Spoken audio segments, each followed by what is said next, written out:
বৈষম্য বিরোধী ছাত্র আন্দোলনে শহীদদের মাগফিরাত কামনায় দোয়া ও মিলাদ মাহফিল।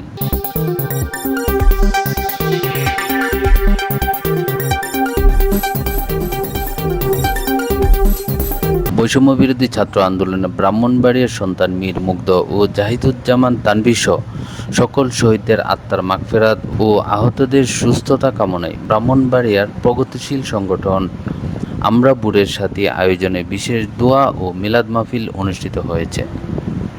আজ শনিবার সকালে লোকনাথ দিঘির পাড়ে এ দোয়া মাহফিল অনুষ্ঠিত হয়। বৈষম্য বিরোধী আন্দোলনে অংশ নিয়ে আত্মত্যাগকারীদের শহীদ হওয়া ও আহত হওয়া সকল শিক্ষার্থীদের কথা তুলে ধরেন বক্তারা। বলেন, সবার জন্য সমান সুযোগ ও বৈষম্যহীন এক নতুন সম্ভাবনার রাষ্ট্র নির্মাণ করতে গিয়ে আন্দোলনে অংশ নিয়ে যারা শহীদ হয়েছেন, আমরা তাদের আত্মার মাগফিরাত কামনা করছি এবং যারা আহত হয়েছেন তাদের দ্রুত সুস্থতা কামনা করছি।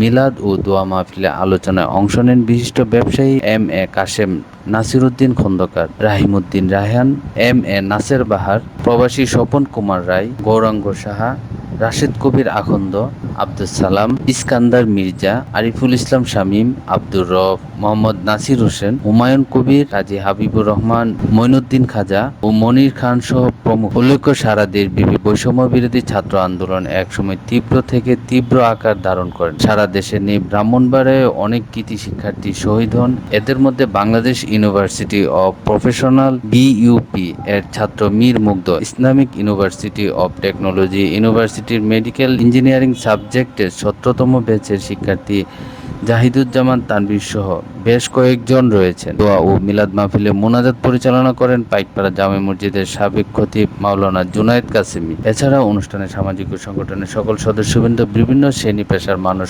অংশগ্রহণ করেন।